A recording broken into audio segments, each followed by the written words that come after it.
The following episode features a historic article from the Nebraska History magazine. This article may reflect the language and attitudes of its time, and while it offers valuable insight into the past, may contain expressions or viewpoints that are outdated or offensive by today's standards. Any outdated terms do not reflect the current views or perspectives of History Nebraska.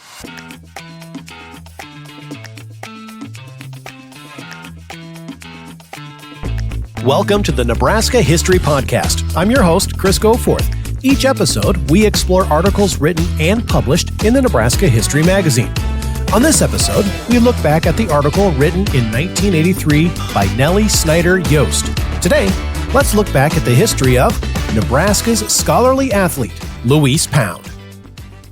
On a pleasant day in the fall of 1897, Chicago Kenwood Country Club members and visitors were stunned by the victory of an unknown Nebraska woman over their own prestigious Jane Craven of Evanston in the Western Tennis Tournament. Leslie's Weekly of New York, in its issue October 7th, reported, Miss Louise Pound of Lincoln, Nebraska, who, by her defeat of Miss Craven of Evanston in the recent tournament on the courts of Kenwood Country Club, became the woman tennis champion of the West, was, until that event, unknown in Chicago. She had won many honors at home, however. As early as 1890, she held the championship of her state.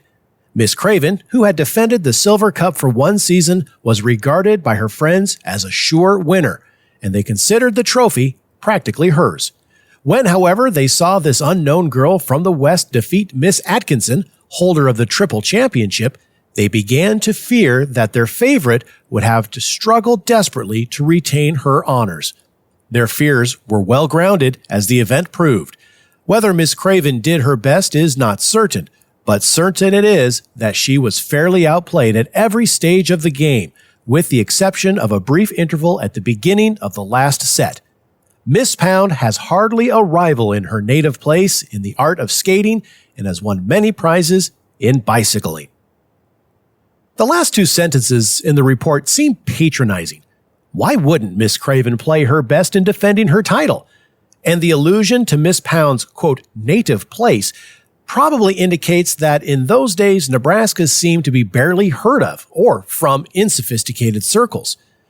No wonder Chicagoans found it hard to comprehend that they have been bested by an unknown. In her native place, however, Miss Pound had been making sports history for several years. Louise began making tennis news in Nebraska by 1890, a period when leisurely games of lawn croquet were considered the ultimate in active sports for women, who had to play games clad in their voluminous ankle-length skirts and petticoats assigned them by the fashions of the time.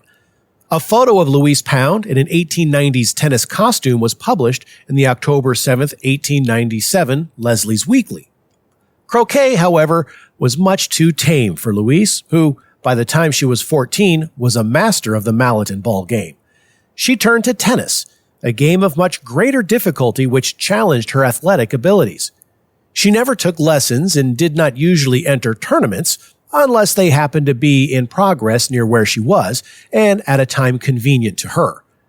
But by the time she was 18, in 1890, Louise held the championship in her hometown of Lincoln. She was Nebraska women's state singles champion in 1891 and 1892, the only years she entered, and University of Nebraska men's champion in singles and doubles for 1891. As second-place winner in the men's intercollegiate singles, she was awarded a men's letter N. In 1894, Miss Pound won an intercollegiate championship in mixed doubles with Charles Foster Kent, professor of religion at Yale University. By invitation, she played in 3 men's state tennis tournaments, once in Hastings in 1891 and twice in Lincoln. Each time, she was beaten only by the winner of the tournament, Sidney Cunningham Sr. of Omaha, E.O. Jumbo Steinem, a former Wisconsin champion and football coach at Nebraska, and Ralph Powell of Omaha. Of her loss to Steinem, she remarked, quote, "He was too big. I couldn't hit the ball over his head, and I couldn't wear him out," end quote. Miss Pound was the only woman member of the Lincoln Tennis Club during the 1890s and was considered almost unbeatable in the singles. In 1897, when a summer student at the University of Chicago, she won the Chicago City Tennis Championship, and defeated Jane Craven to win the women's Western singles crown. In the latter contest, she defeated both the national singles champion and the national doubles champions and the Canadian singles title holder. Thus, for that season, Miss Pound was ranking player of the United States, even though she had not entered and never did enter a national tournament. Born in Lincoln to Stephen Bosworth Pound and Laura Biddlecombe Pound in 1872, Louise was the middle child of three, Roscoe older and Olivia younger. Both parents, college-educated teachers who came to Lincoln in 1869, were of Quaker ancestry. Stephen Pound later practiced law in Lincoln and served as a district court judge. He also served in the Nebraska State Senate in 1873 and was a member of the Constitutional Convention. Since there was no adequate school in the village of Lincoln, Mrs. Pound undertook to teach her children at home. Her qualities as a teacher were apparent in the progress of her pupils. Louise, who learned to read at age 3, was admitted by examination at the age of 14 to the Lincoln Latin School, preparatory to matriculation at the State University in 1888. Brought up among books, for her father had a splendid library for that time and place, and in a family interested in science and letters, she maintained so high an average that she had earned her Phi Beta Kappa Key and bachelor's degree at age 19 in 1892. She received her diploma in music, piano, from the university that same year, then went on to earn the MA degree in 1895. In those Victorian days before 1900, the Pound home was a lively, happy place where young people were busy with studies, music, sports, and social affairs. The capital city's young people naturally gravitated there for recreational activities, with the older Pounds overseeing and frequently joining in. It was also a period where ambitious Americans seeking academic distinction sought their doctorates from German universities. Louise Pound was no exception. In 1899, she journeyed to the prestigious University of Heidelberg in Germany for hers at the time when the authorities were still dubious about accepting women students. The young Nebraskan was admitted, completed her dissertation, and passed the examination for a doctorate magna cum laude in 2 instead of the usual 7 semesters. While in Heidelberg, she was a fixture on the tennis court, winning the women's singles and doubles championship of the university in 1899 and 1900. Her game was good enough that she gave competition to the winner of the Olympic men's singles title, who was also then in Heidelberg. During her years in the German city, she found time to participate in cricket matches between American and English students. Back in the United States, she teamed with well-known columnist Guy Williams to win the men's doubles in Lincoln in 1913. With Carrie Neely, she was a winner in women's doubles in the Central Western Championships at Kansas City in 1915. She and Miss Neely also won the Western Women's Tournament doubles at Chicago in 1915. Several years later, Miss Pound gave up tennis, recalling regretfully in 1956, quote, "I gave up tennis in the second decade of the century. Bifocal glasses wrecked my ground strokes. Whatever I hit went into the net," end quote. During the near half-century of her athletic pleasures and achievements, Louise was also a distinguished scholar and teacher. After completing her special courses in Chicago, she returned to Lincoln in 1897 to become a regular instructor on the University of Nebraska faculty. Then came her studies at Heidelberg under English professor Johannes Hoops, whom she dedicated her selected writings. After which she came home to Lincoln in 1900 to fill the position of adjunct professor at the university. By 1912, she was a full professor, a position she held until her retirement with emeritus standing in 1945. Interspersed in her 50-year teaching career at Nebraska University were summers spent as visiting professor at such colleges as Yale, Columbia, Stanford, and the University of Chicago. Dr. Pound's literary accomplishments were many and varied. A pioneer in teaching American literature, she wrote much of the material used for her class instruction and published in scholarly journals. She taught Old English, Middle English, English literature, and phonetics, and did pioneering work in the study of American folklore and linguistics. In a long foreword to Miss Pound's selected writings, Arthur G. Kennedy of Stanford University wrote in part, quote, her courses moved along with a clarity and finish that gave to the earnest seeker after philological learning a real satisfaction. But even during the busiest years of her academic and scholarly pursuits, Louise Pound excelled in sports. Golf was played chiefly by men in the last decade of the 19th century, but in spite of her long skirts, she took it up with zest and blazed down the fairways. Although she never had extensive lessons, Louise was the ranking woman golfer in Lincoln from about 1900 through 1927. She won the state golf championship in 1916 and served as vice president of the Nebraska Women's Golf Association from 1916 to 1917. Decades later in 1955, Louise recalled, quote, "I played for a long time without a set of matched clubs. Most women at the time would use their husband's clubs cut off. When I got a set of matched clubs in 1931, I cut 6 strokes off my game," end quote. After Miss Pound won the Women's City Golf Tournament in 1926, the Sunday Lincoln Star reported on her friendly rivalry with another early sports enthusiast, Mrs. Ross P. Curtis of Lincoln. The article read, "Mrs. Ross P. Curtis and Miss Louise Pound have a little joke all their own. The number of times they have met as opponents in women's sports events in Lincoln. Whereas masculine champions rise and fall as readily as flowers bloom and wilt, these two women, outstanding every year in which they take part in a tournament, beginning some years ago with tennis and continuing into the days of golf." Miss Pound later recalled another early golfing opponent, quote, "I often played Mary Levings, many times state champion, outside of state tournaments. She was a better player, but she never beat me. It seems as though whenever I could get sufficiently excited and interested to concentrate on my game, my few peculiar unmatched clubs did well by me," end quote. The sports page of Lincoln newspapers continued as the years went by to feature Louise Pound as a leader in women's golf. In October of 1929, she was pictured at a reunion of patriarch women golfers who played in the days when the Lincoln Country Club was located at Washington and 7th Streets.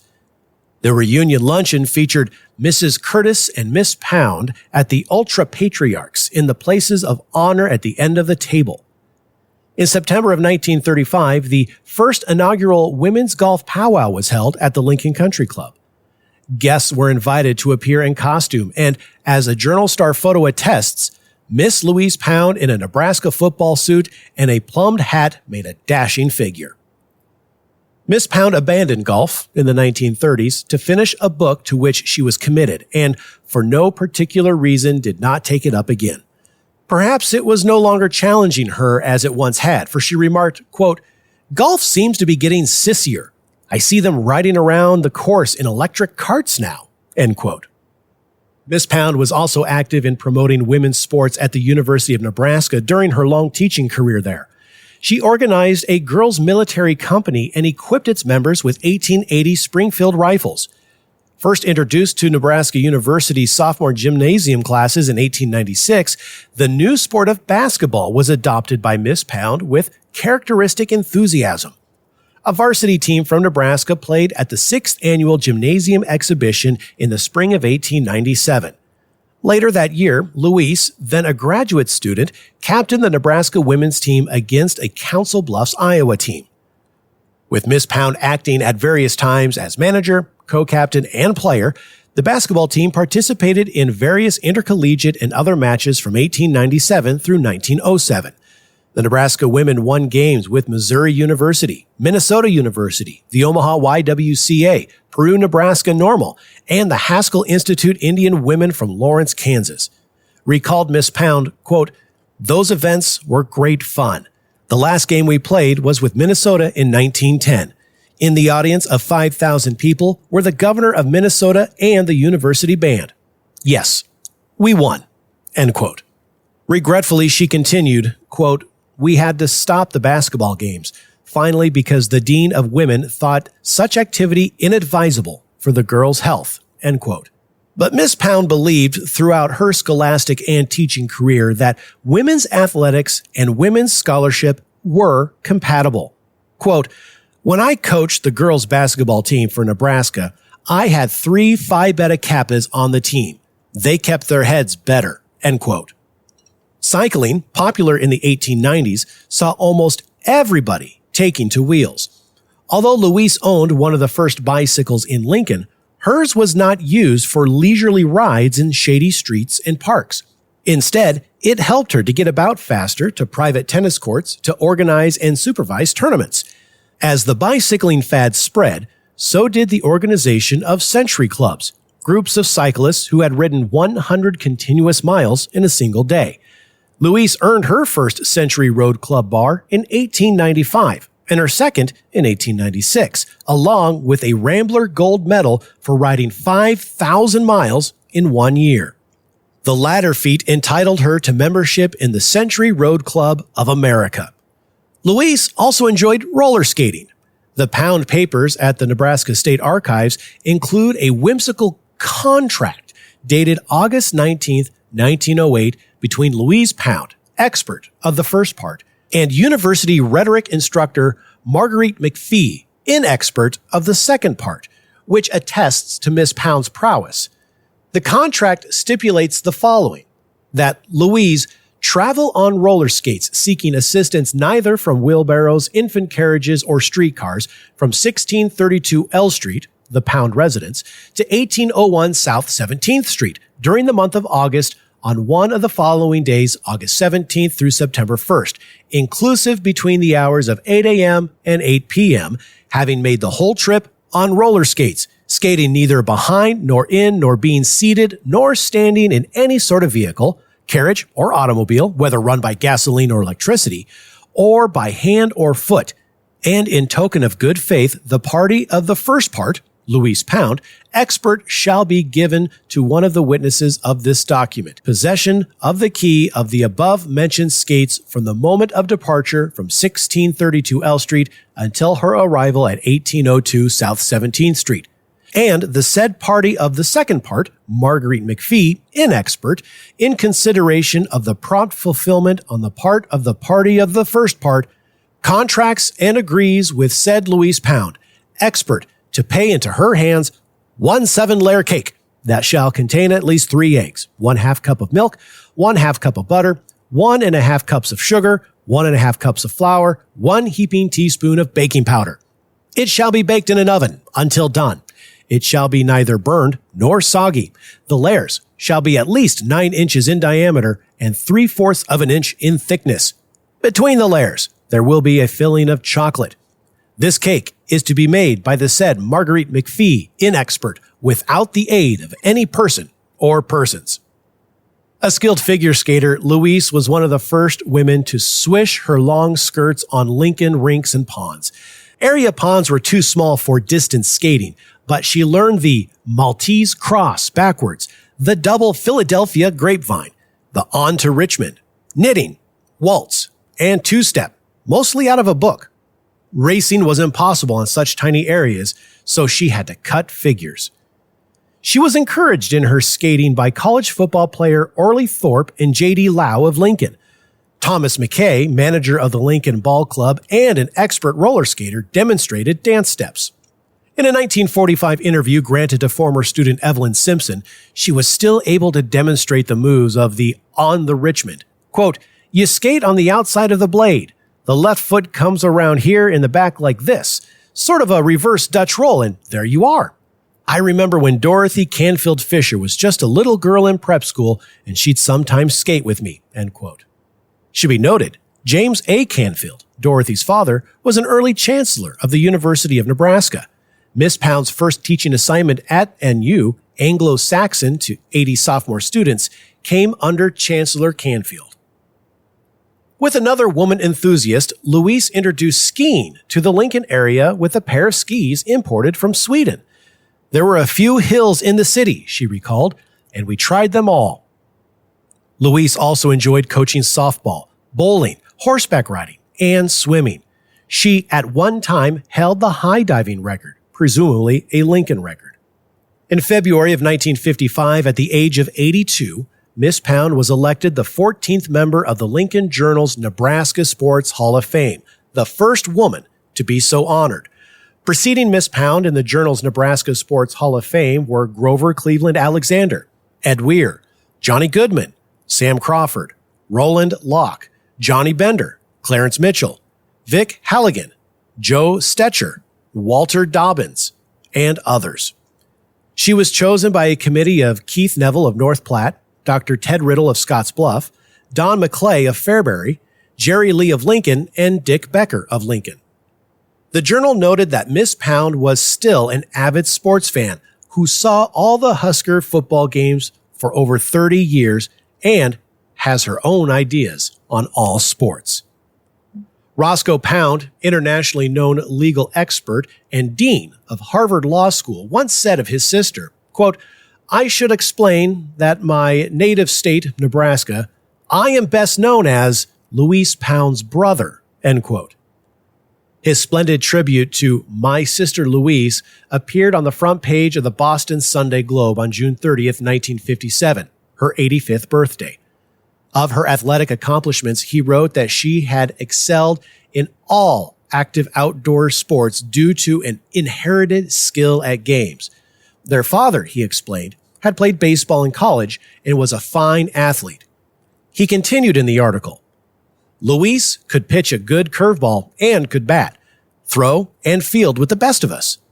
But this was only one side. She excelled as a student, graduating at the head of her class and making Phi Beta Kappa, so that when she was inducted into the newly formed chapter at Nebraska, I was moved to translate the SP on her key Scendent Pure.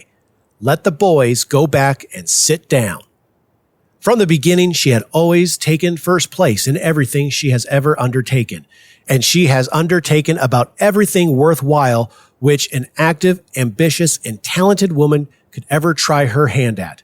Following the pattern of her mother, she has been zealous in furthering college education of women and the position of women in American universities and institutions of learning.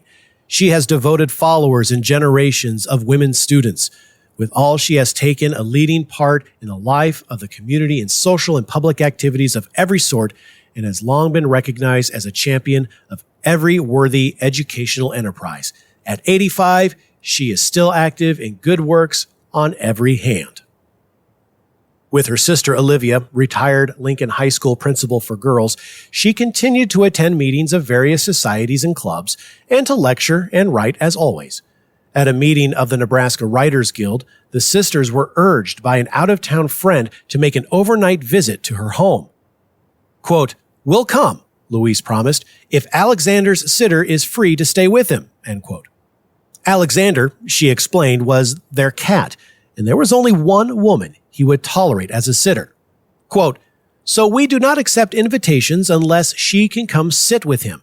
She is so special that we spell her title with an O Sitor," end quote. Dr. Pound died at her home on June 28, 1958, 2 days before her 86th birthday. Letters and messages inundated the old home at 1632 L Street in Lincoln, where the elderly Roscoe and Olivia were seen to the final arrangements. One of her former students best expressed the sentiments of all when she wrote, quote, "For all of us, her students and her friends, she is truly immortal. Every day, for as long as we will live, we will see her influence expressed in innumerable ways and the ideas that she implanted in us reflected in turn by our children and students," end quote. Her colleagues remembered her as the great teacher who always took more pride in the accomplishments of her students than in her own, who saw many of them go on to fill high places in scholastic, academic, and literary circles. In the spring of 1966, a $17,000 fellowship fund was established at the University of Nebraska in memory of Louise through the estates of the recently deceased Roscoe and Olivia. Grants from the fund were to be awarded annually to deserving women students. By 1973, the fund, administered by the American Association of University Women, had grown through outside donations to $65,000. Yearly stipends of $3,000 are awarded women from foreign countries studying for advanced degrees. To further perpetuate the memory of this amazing Nebraskan, beautiful Pound Hall, a dormitory, has been erected on campus, where Louise, in her voluminous long skirts, used to spin about on her bicycle. Thank you for listening to the Nebraska History Podcast. To learn more about the Nebraska History Magazine, to listen to more podcasts, or to support our podcast by becoming a member of History Nebraska, go to history.nebraska.gov/podcast. Until next time, for History Nebraska, I'm Chris Goforth.